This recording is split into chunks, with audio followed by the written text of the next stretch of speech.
If anybody has the hidden immunity idol and they want to play it, now is the time to do so. Fun fact, this was the first time Jeff asked this, but it would be another 2 seasons before he was actually prepared for someone to play an idol. Hoser.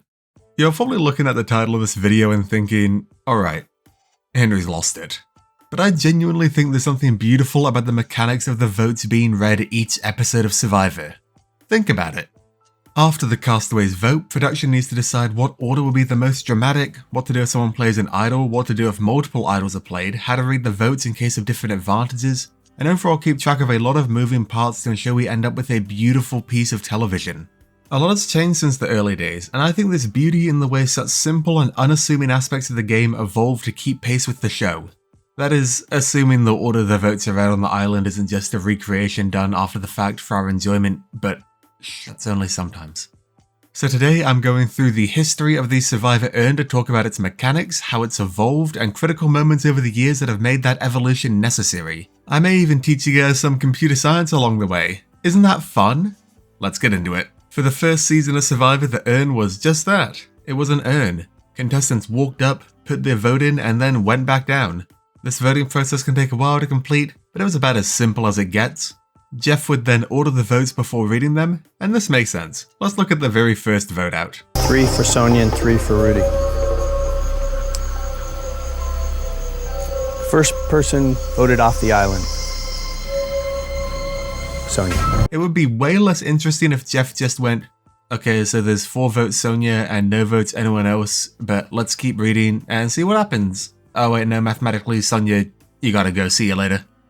Although Jeff wasn't quite perfect at reading votes this season, notably in the Gretchen boot, he could have stopped reading after the 3rd Gretchen vote, but it's the first season and it was a big moment, so we'll cut him some slack. The first change to the urn happened in the Australian Outback. Mitchell Olsen went to vote, opened the urn to put his vote in, and saw Colby's vote for him already sitting there. He informed Mark Burnett about it and a new rule was initiated immediately. Now after every vote, the vote is removed from the urn and taken somewhere else. This means you can no longer accidentally look inside the urn and maybe one day they hide an idol in there, wouldn't that be neat? Or maybe that would be production interference considering they decide the order in which castaways vote. This is also the first case of an urn gaining cursed energy and taking up residence on Ghost Island and mature until it was time to reverse the curse. It also happened with the Kagayan and Game Changers urn, and Dom did fail to reverse that curse, so these objects are still evil to this very day. After the Australian Outback, the urn remained remarkably unchanged for a while. Even the introduction of the hidden immunity idol in Guatemala didn't change anything, because all that served as was an immunity necklace. It didn't even change for the super idol in Panama or Cook Islands, because those were played after the votes. Although I've always been curious about how that would work. Do you think production would read all the votes for the super idol holder first, then have them play it, then read the remaining votes? Or do you think they'd read all the votes, have them play it, then say to the next person, alright, get out of here? Scenarios never happened before, so it's impossible to say, but let me know what you think. And while you're down there, you could consider subscribing. The first big change to the structure of the urn happened thanks to production evolving the game with the hidden immunity idol, but it didn't happen right away. Let's look at the first idol play in Survivor history. Alex is playing the hidden immunity idol. Alex is immune from tonight's vote. Because Alex didn't receive any votes, they just read them out in the most dramatic order. They didn't need to change anything. What about the first successful idol play? How did Survivor handle that? Yowman's immune from tonight's vote. Any votes cast for Yowman do not count. First vote, Stacy. Yowman, that vote does not count. Turns out they just read the votes normally. I think this is my favorite bit. Stacy, you have 2 votes. There are 2 votes left. The best you can hope for is a tie with another person, which means this next vote is for Yowman. You're going home.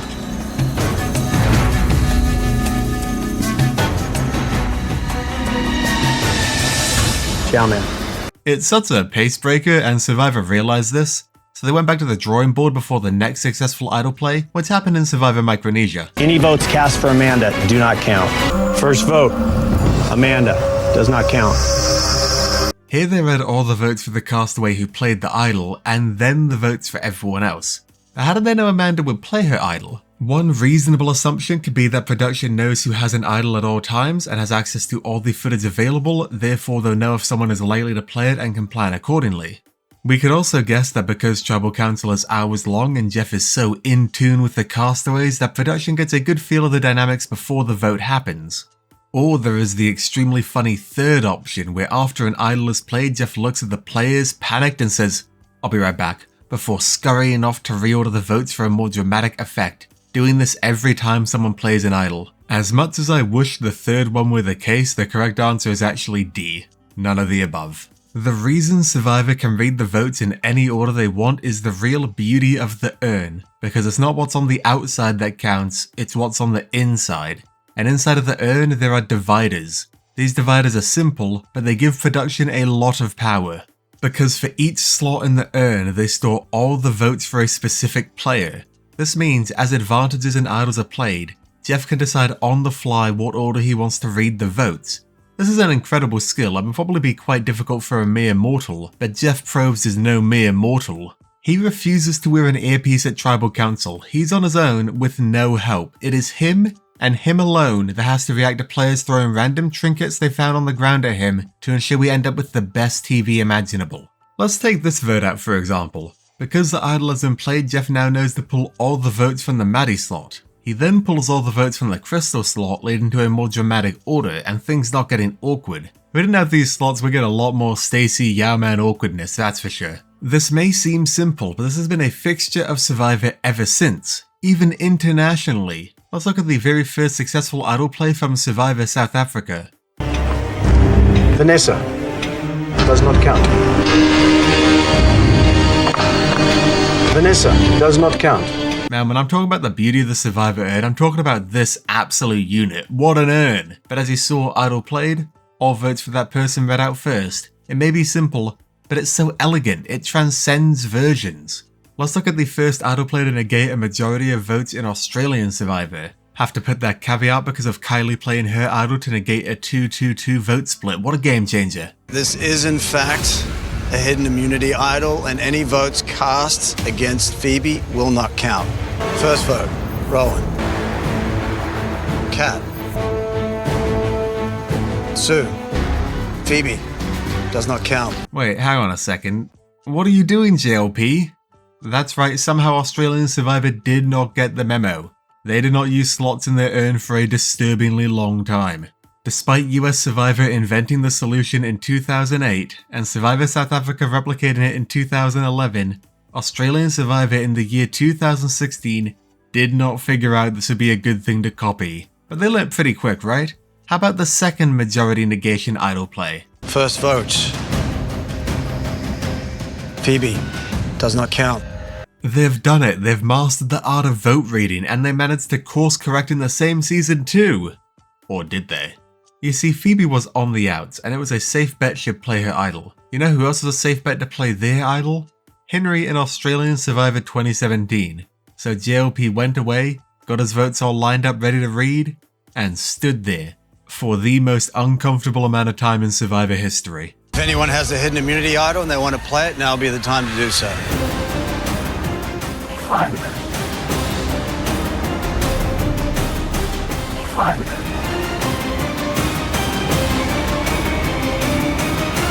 But it's fine, they may have expected him to play the idol, but because of the magic of compartments in the voting urn, they could easily switch it up on the fly, right?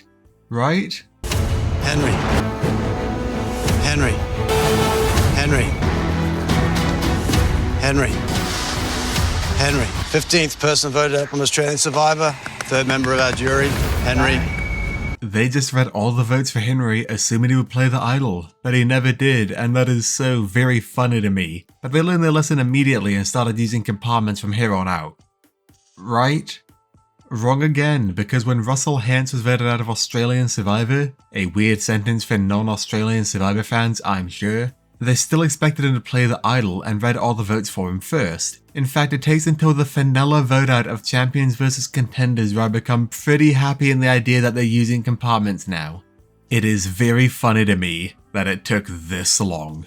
How about the first successful idol play in Survivor New Zealand history? What's that? There were no successful idol plays in Survivor New Zealand history? And also the way the castaways had to fold their votes in the first season makes you want to throw up? God, it's disgusting. Although Survivor New Zealand Thailand brings up an interesting point in episode 5. If you play an idol unsuccessfully like they did here, should you realize immediately you've botsed it?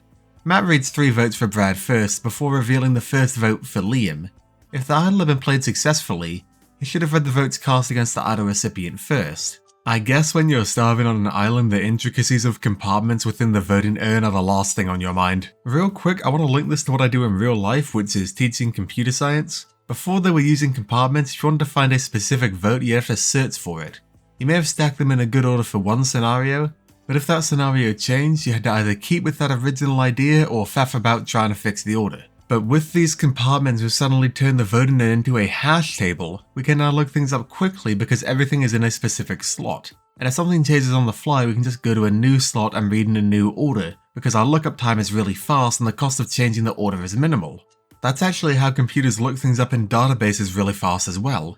They store items at specific points in memory for quick access later on. I genuinely tried to use this metaphor to explain hash tables to my students in a lecture. I opened the lecture with "Are there any Survivor fans in the room today?" and was met with deafening silence. But that's okay. You guys are my Survivor fans in the lecture room today. But what do you think? Are the urns more in-depth than you expected? What's your favorite voting urn? Let me know. Until next time, I've been Henry Hickman Survivor, and I'll see you in the voting booth.